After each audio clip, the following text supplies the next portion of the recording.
2রা November Vivekananda ব্যায়ামাগারে রাজ্যভিত্তিক Kyokushin karate প্রতিযোগিতা অনুষ্ঠিত হয়েছিল। এই প্রতিযোগিতায় 60 জন প্রতিযোগী অংশগ্রহণ করেছিল। তাদের থেকে 5 জনকে বাছাই করা হয়েছে জাতীয় প্রতিযোগিতায় অংশগ্রহণের জন্য। সোমবার বিবেকানন্দ ব্যায়ামাগারে এক সাংবাদিক সম্মেলনে ত্রিপুরা কিয়োকুশিন ক্যারাটে অ্যাসোসিয়েশনের সভাপতি অজয় কুমার চৌধুরী ও সংগঠনের সম্পাদক তথা দলের কোচ কাম ম্যানেজার রাকেশ সাহা নির্বাচিত খেলোয়াড়দের নাম সহ জাতীয় প্রতিযোগিতার বিভিন্ন তথ্য তুলে ধরেন।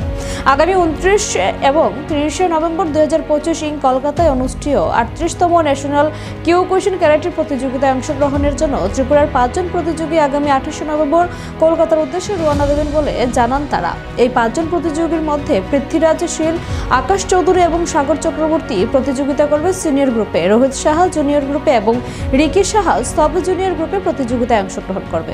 দলের কোচ কাম ম্যানেজার হিসেবে দলের সঙ্গে যাচ্ছেন রাকেশ সাহা, আর যত ভালো ফলাফল করবে বলে আশাবাদী তিনি। আমার নাম রাকেশ শাহ, আমি ত্রিপুরা কিয়োকুশিন ক্যারাটে অ্যাসোসিয়েশনের জেনারেল সেক্রেটারি প্লাস কোচ। আপনারা জানেন আজকের ত্রিপুরা কিয়োকুশিন ক্যারাটে এই আয়োজিত প্রেস মিটে সাংবাদিক বন্ধুগণকে আমার তরফ থেকে আন্তরিক শুভেচ্ছা ও অভিনন্দন জানাচ্ছি। আমাদের এখানে 2 নভেম্বর বিবেকানন্দ ব্যায়ামাগারে রাজ্যভিত্তিক কিয়োকুশিন ক্যারাটে টুর্নামেন্ট হয়েছিল। এখানে 60 জন স্টুডেন্ট অংশগ্রহণ করেছিল। এখান থেকে 5 জন বাছাই করে আমরা ন্যাশনাল ক্যালকাটায় হবে সাউথ সিটি ইন্টারন্যাশনাল স্কুল, ওইখানটায় আমরা ত্রিপুরা থেকে 5 জন প্লেয়ার আমরা নিচ্ছি বাছাই করে।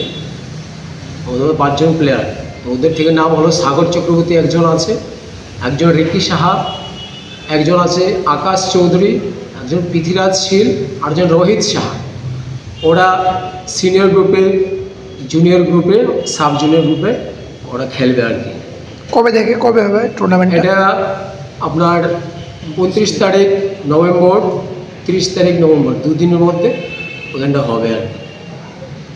আপনার সঙ্গে আমার পাশাপাশি এখানে আছেন ত্রিপুরা কিয়োকুশিন ক্যারাটে অ্যাসোসিয়েশনের প্রেসিডেন্ট অজয় কুমার চৌধুরী।